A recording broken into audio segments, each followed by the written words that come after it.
Halo, selamat pagi anak-anak kelas 9G. Anak-anak bagaimana nih kabarnya selama masa pembelajaran daring? Ibu berharap anak-anak semua dalam kondisi baik-baik saja ya, tanpa kurang suatu apapun. Anak-anak, sebelum kita memulai pembelajaran, Ibu meminta anak-anak untuk berdoa terlebih dahulu. Doa dilakukan secara individu ya nak, di rumah masing-masing.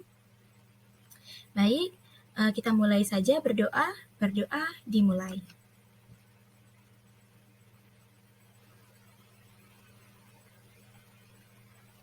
Baik, berdoa selesai. Baik anak-anak, Ibu ingin mengingatkan, anak-anak jangan lupa untuk mengisi daftar hadir atau daftar presensi pada portal belajar ya nak. Ini kita sudah memasuki minggu yang ketujuh, jadi anak-anak nanti mengisi daftar hadir pada minggu ketujuh di portal belajar. Jangan lupa untuk mengisi daftar hadir karena akan dicek oleh sekolah nak. Jadi jangan sampai tidak absen ya nak. Baik, anak-anak, untuk materi kita pada pertemuan pagi hari ini yaitu sistem perkembangbiakan tumbuhan dan hewan. Masih sama seperti materi yang sebelumnya atau materi pada pertemuan sebelumnya, yaitu sistem perkembangbiakan tumbuhan dan hewan. Namun, pada pertemuan sebelumnya itu kita membahas mengenai tumbuhan spermatopita atau tumbuhan berbiji. Nah, pada pagi hari ini kita akan membahas tumbuhan paku atau Pteridopita dan tumbuhan lumut atau Bryophyta serta teknologi perkembangbiakan pada tumbuhan. Nah, anak-anak, setelah kita nanti mempelajari sistem perkembangbiakan tumbuhan sampai dengan teknologi perkembangbiakan pada tumbuhan, kita dapat masuk ke materi sistem perkembangbiakan pada hewan. Namun sekarang kita fokuskan dulu pada sistem perkembangbiakan tumbuhan ya, nak.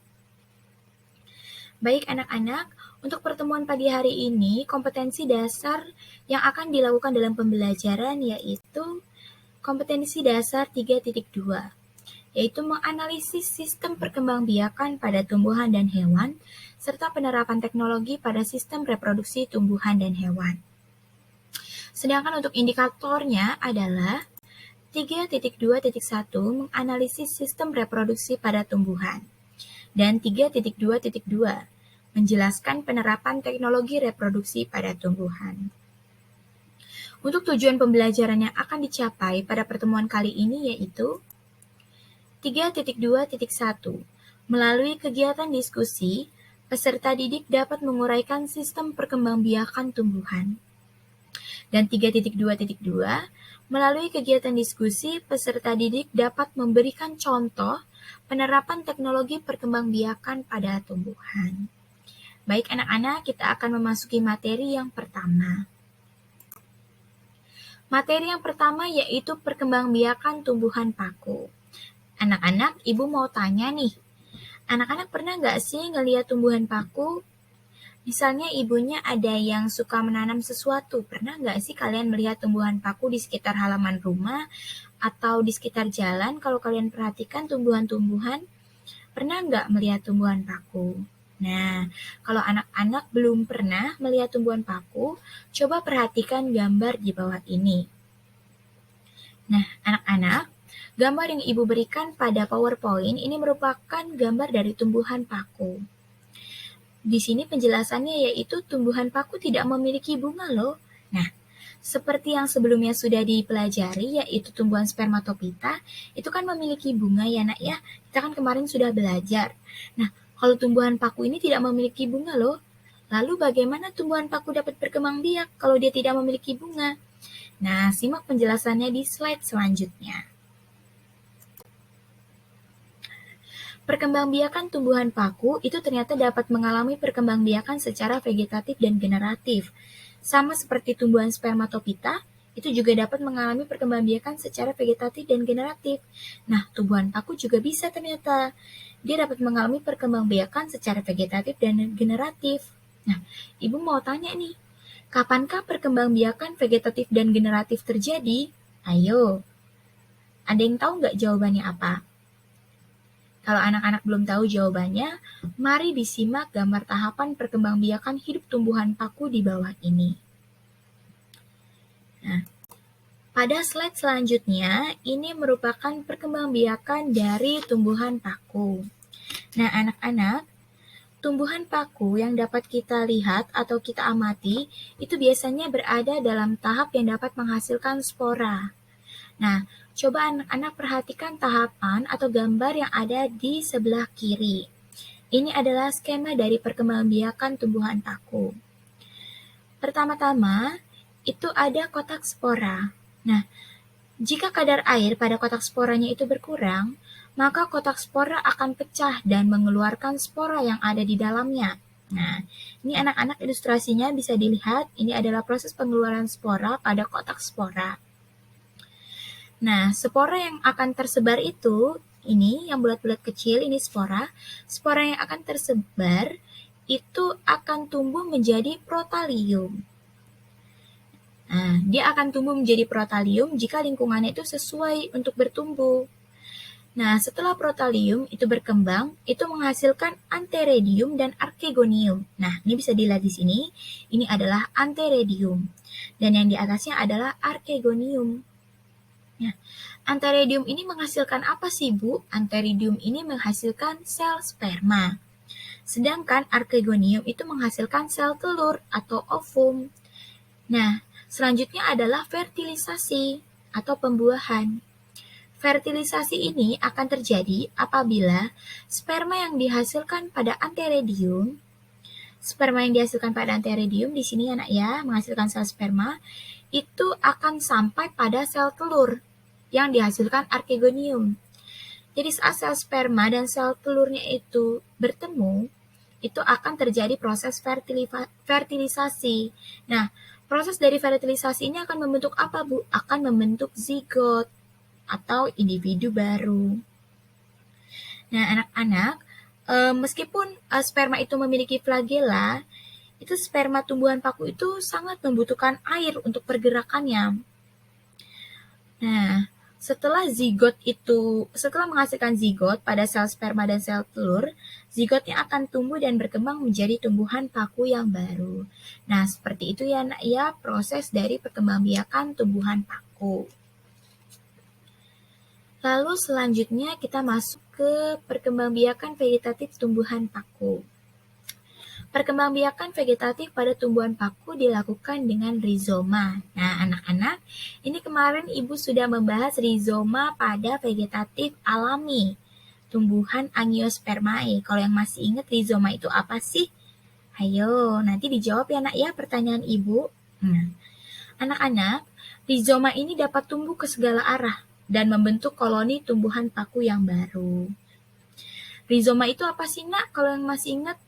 Nah, kalau yang lupa, rizoma itu adalah batang yang tumbuh di dalam tanah. Contohnya apa? Kemarin Ibu sudah menjelaskan di video yang Ibu sudah share pada portal belajar. Nanti kalau lupa bisa dilihat lagi ya, Nak, videonya pada portal belajar.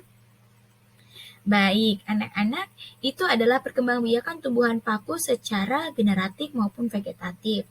Nanti anak-anak yang belum jelas dapat melihat PowerPoint yang Ibu buat dan dapat melihat buku cetaknya ya, Nak. Kemarin sepertinya kalian sudah meminjam buku cetak kita ya. Jadi jangan lupa buku cetaknya dibaca ya, Nak. Jangan dianggurin ya, jangan didiemin. Jangan jadi pajangan aja ya. Dibaca, diperhatikan, disimak baik-baik tahapan perkembangbiakan tumbuhan paku secara generatif maupun vegetatif. Baik, kalau anak-anak sudah mengerti perkembangbiakan tumbuhan paku, Ibu akan memasuki perkembangbiakan tumbuhan lumut atau bryophyta. Nah, anak-anak, istilah lumut tentu anak-anak sudah tidak asing lagi kan? Pasti anak-anak sudah tahu dong lumut itu apa? Nah, coba nih anak-anak tebak pada kedua gambar di bawah ini. Manakah yang termasuk ke dalam jenis lumut? Apakah gambar A atau gambar B? Nah, ayo dijawab. Ibu kasih waktu ya kira-kira beberapa detik lah untuk anak-anak menjawab. Jawabnya dalam hati ya, Nak. Nih, misalnya saya menjawab yang A, Bu, jawabannya. Nah, kenapa tuh yang A? Atau jawabannya yang B, Bu? Alasannya apa nih menjawab yang B? Nah, nanti anak-anak bisa menjawab pertanyaan Ibu ya. Baik, kalau sudah siap jawabannya, sekarang kita masuk ke jawaban langsungnya atau jawaban dari kedua gambar tersebut. Mana sih, Bu, yang lumut? Kalau udah penasaran, lanjut kita masuk ke slide berikutnya. Nah, anak-anak, ternyata pada kedua gambar tersebut yang termasuk tumbuhan lumut adalah gambar B. Kenapa, Bu, gambar B? Kenapa nggak gambar A aja, Bu? Nah, kalau gambar A itu, dia itu menunjukkan kolam yang airnya keruh berwarna hijau. Nah, tahukah kamu atau tahukah kalian anak-anak apa yang menyebabkan kolam tersebut berwarna hijau? Jawabannya tentu saja bukan tumbuhan lumut ya, Nak. Jawabannya adalah dasar pada kolam tersebut itu berwarna hijau dikarenakan ganggang atau alga yang hidup di dalam air. Jadi bukan karena lumut. Jadi kalau misalnya anak-anak ada yang berpikir, Bu, itu kolamnya kok hijau ya, kok keruh ya, Bu ya, apa ada tumbuhan lumut ya di dalamnya? Itu salah besar ya anak-anak. Jadi, mengapa kolam tersebut berwarna hijau dan keruh? Itu dikarenakan pada dasar kolam tersebut terdapat ganggang atau alga yang hidup di air. Nah, itu yang menyebabkan kolam tersebut berwarna hijau. Nah, yang jawaban yang benar tadi apa, Nak? Yang gambar B. Kenapa, Bu, gambar B? Gambar B itu menunjukkan tumbuhan hijau yang terdapat di tepian kolam. Nah, tumbuhan hijau tersebut yang dinamakan lumut. Anak-anak, tumbuhan lumut itu dapat berkembang biak secara generatif dengan menghasilkan sel kelamin.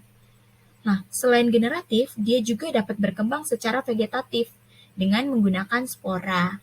Nah, ini sudah Ibu jelaskan juga ya pada pertemuan sebelumnya bagaimana cara perkembangbiakan dengan spora.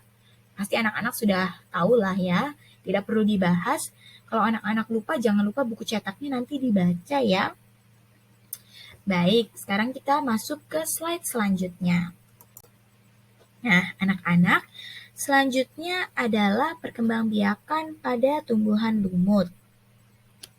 Anak-anak, sama seperti tumbuhan paku, perkembangbiakan pada tumbuhan lumut yang sering kita jumpai itu berada pada tahapan menghasilkan sel kelamin. Nah, ini adalah skema dari perkembangbiakan tumbuhan lumut. Ini kita mulai bahas saja ya anak-anak satu persatu skemanya. Pada suatu individu lumut itu memiliki antheridium. Nah, sama seperti pada tumbuhan paku, tadi juga memiliki antheridium dan archegonium. Di tumbuhan lumut juga menghasilkan antheridium dan archegonium. Nah, anak-anak, antheridium ini dapat menghasilkan apa sih? Ayo, sama seperti pada tumbuhan paku, pada tumbuhan lumut, antheridium juga dapat menghasilkan sel sperma. Dan archegonium pada gambar ini itu juga menghasilkan sel telur atau ovum.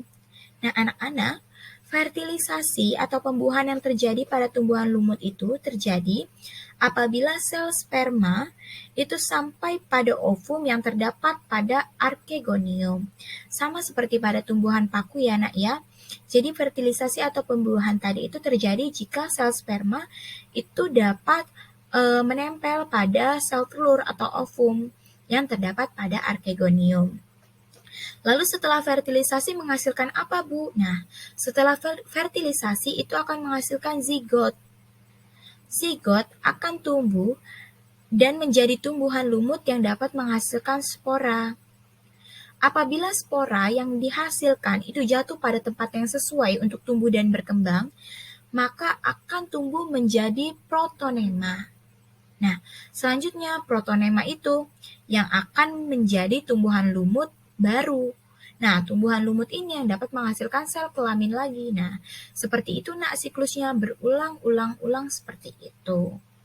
Baik, apakah anak-anak sudah jelas perkembangbiakan generatif pada tumbuhan lumut? Nanti anak-anak kalau ada yang belum jelas, anak-anak bisa PC Ibu di WhatsApp atau anak-anak dapat menanyakannya pada WhatsApp grup ya Nak, kalau ada yang belum jelas.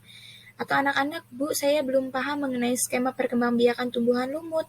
Nah, nanti Ibu dapat bantu, Ibu dapat menjelaskan lagi dengan menampilkan PowerPoint pada portal belajar, serta anak-anak juga jangan lupa untuk mempelajari buku cetak IPA kelas 9. Karena apa yang Ibu tulis di PowerPoint ini sumbernya dari buku cetak IPA yang sudah kalian pinjam di perpustakaan. Jadi jangan lupa dibaca ya, Nak. Baik, lalu selanjutnya perkembangbiakan vegetatif pada tumbuhan lumut. Lumut juga dapat mengalami perkembangbiakan vegetatif melalui kuncup atau gemae dan melakukan fragmentasi. Nah, fragmentasi itu terjadi ketika tumbuhan lumut dapat melepaskan sebagian tubuhnya untuk menjadi individu baru. Seperti itu ya, Nak. Nah, ini ada contoh gambar dari tumbuhan lumut. Nah, anak-anak ini tumbuhan lumut ini gampang sekali ya ditemui ya. Anak-anak juga pasti sudah pernah melihat lah kalau tumbuhan lumut. Tidak asing. Baik anak-anak, itu adalah penjelasan mengenai perkembangbiakan tumbuhan lumut secara generatif dan vegetatif. Baik, kalau anak-anak sudah paham, sekarang kita masuk ke teknologi perkembangbiakan pada tumbuhan. Anak-anak, pada selanjutnya yaitu teknologi perkembangbiakan pada tumbuhan. Ada 3 nih anak-anak teknologi perkembangbiakan pada tumbuhan. Yang pertama ada hidroponik, yang kedua ada vertikultur, yang ketiga ada kultur jaringan. Nah, yang pertama ada hidroponik. Ini bagi orang tuanya yang suka berbudidaya tanaman, ada nggak nih yang memakai sistem hidroponik? Pasti ada beberapa orang tua yang suka menanam atau berbudidaya sayuran dengan menggunakan hidroponik ya, Nak. Kalau orang tuanya suka menanam hidroponik, ini anak-anak nanti bisa ikut membantu orang tuanya berbudidaya hidroponik, sekalian belajar juga bagaimana sih sistem menanam tumbuhan atau menanam sayuran dengan sistem hidroponik. Nah, untuk pengertiannya, hidroponik itu merupakan cara penanaman tumbuhan dengan menggunakan nutrisi dan mineral dalam air. Jadi dia itu tanpa menggunakan tanah. Tanaman-tanaman darat, khususnya itu sayuran, seperti paprika, tomat, timun, terong, selada, pakcoy, sawi, itu dapat ditanam secara langsung dalam wadah yang berisi nutrisi atau dengan ditambah medium yang tak larut dalam air. Misalnya seperti medianya itu menggunakan kerikil atau arang, sekam, spons, serbuk kayu, dan lain sebagainya. Nah, anak-anak, pada tumbuhan hidroponik ini, ilmuwan menemukan bahwa tumbuhan itu menyerap nutrisi yang penting dalam bentuk ion yang terlarut dalam air. Jadi, anak-anak, selain kita dapat menanam tumbuhan dengan media tanah, itu kita juga dapat menanam tumbuhan dengan hidroponik. Nah, contohnya seperti gambar yang Ibu cantumkan pada layar PowerPoint di sebelah kanan. Ini adalah hidroponik pada tanaman selada. Ini anak-anak bisa terlihat gambarnya. Ini anak-anak juga belajar ya, selain selada, ada lagi nggak sih yang bisa dihidroponik? Nah, itu anak-anak cari tahu ya jawabannya. Baik, selanjutnya kita menuju ke vertikultur. Nah, vertikultur ini mungkin asing ya terdengar ya untuk anak-anak. Kalau vertikultur sendiri itu merupakan metode budidaya tanaman dengan cara membuat instalasi secara bertingkat atau vertikal. Nah, jadi dia itu penyusunannya itu secara bertingkat anak-anak. Seperti ini, lihat. Ini dari atas turun ke bawah. Kalau tadi kan, lihat bedanya hidroponik, dia dalam satu selang yang berurutan, segaris, sama. Nah, kalau vertikultur, ini dia secara vertikal atau bertingkat. Tujuannya itu apa sih, Bu? Tumbuhannya ditanam secara vertikultur, tujuannya itu untuk meningkatkan jumlah tanaman. Nah, anak-anak, teknik budidaya ini itu merupakan konsep penghijauan yang cocok di lahan perkotaan yang lahannya terbatas. Nah, ini bisa menanam dengan secara vertikultur atau sistem vertikultur. Yang di rumahnya mungkin perumahan sudah tidak dapat lahan lagi untuk menanam tanaman. Nah, coba sistem vertikultur ini sangat-sangat efektif untuk berbudidaya atau menanam tumbuhan atau berbudidaya sayur. Ini bisa menggunakan vertikultur. Nah, ini juga terlihatnya mudah sekali anak-anak, alatnya yang dipergunakan. Ini ada botol-botol yang diisi tanah, lalu ditanam sayuran seperti pakcoy, seledri, atau selada. Nah, itu kalian mungkin bisa mencontohkannya atau menerapkannya di rumah ya, Nak ya. Ini sistem vertikultur, ini ditaruh saja di tembok seperti ini, digantung-gantung, terus dia di dalam posisi vertikal atau dalam posisi bertingkat. Nah, ini adalah sistem vertikultur. Mudah dicoba ya, Nak ya, sistem vertikultur. Baik, kalau gitu selanjutnya kita masuk ke kultur jaringan. Nah, ini adalah kultur jaringan tumbuhan. Nah, ini juga anak-anak pasti masih asing ya mengetahui apa Bu kultur jaringan tumbuhan. Nah, kultur jaringan tumbuhan itu adalah metode perbanyakan tumbuhan dengan cara mengambil suatu bagian dari tanaman. Jadi misalnya kamu ingin menanam anggrek secara kultur jaringan. Jadi salah satu bagian dari anggrek itu diambil bisa sekelompok sel, jaringan, atau organ pada bagian tanaman. Nah, setelah bagian tanamannya diambil, itu selanjutnya ditumbuhkan pada kondisi steril. Nah, ditumbuhkannya di mana, Bu? Ditumbuhkannya pada medium yang mengandung nutrisi dan zat pengatur tumbuh atau hormon. Nah, seperti ini gambarnya ya, Nak ya. Ini ada salah satu bagian dari tumbuhan anggrek yang disterilkan ditaruh pada medium atau wadah yang mengandung nutrisi dan zat pengatur tumbuh atau hormon. Nah, bagian tanaman itu akan dapat memperbanyak diri. Nah, yang sudah ditanam pada medium seperti ini itu dia akan dapat memperbanyak diri dan berkembang menjadi tanaman yang memiliki organ lengkap, yaitu seperti akar, batang, dan daun. Anak-anak, banyak sekali jenis tumbuhan yang dapat dikembangkan dengan metode ini.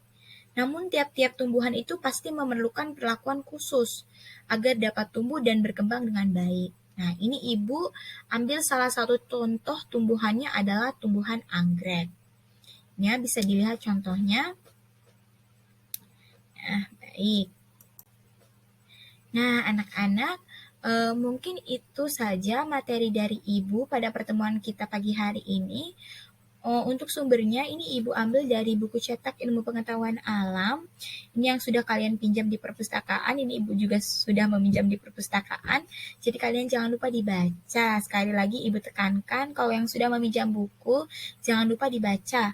Kalau yang belum meminjam buku di portal belajar, itu sudah dimasukkan PDF ya, PDF dari buku Ilmu Pengetahuan Alam. Anak-anak bisa mendownload dan dibaca-baca materinya. Nah, ini baik. Sekian dan terima kasih. Baik anak-anak, mungkin sekian dulu video pemaparan materi presentasi yang Ibu buat. Anak-anak nanti jangan lupa untuk mengerjakan penilaian harian yang telah Ibu buat pada portal belajar. Nanti anak-anak mengerjakan penilaian harian, itu sebagai nilai pengetahuan ya Nak, jadi harus dikerjakan dengan baik. Jangan lupa juga Ibu ingin mengingatkan tugas-tugas sebelumnya seperti tugas keterampilan, membuat kartu ringkasan, lalu penilaian-penilaian harian yang sebelumnya dari penilaian harian kedua, ketiga, keempat, itu anak-anak tolong dikerjakan. Jangan ditunda-tunda lagi ya Nak ya untuk mengerjakan tugas, karena Ibu ini sudah memulai rekap penilaian atau rekap nilai kalian, mulai dari nilai sikap, keterampilan, maupun pengetahuan.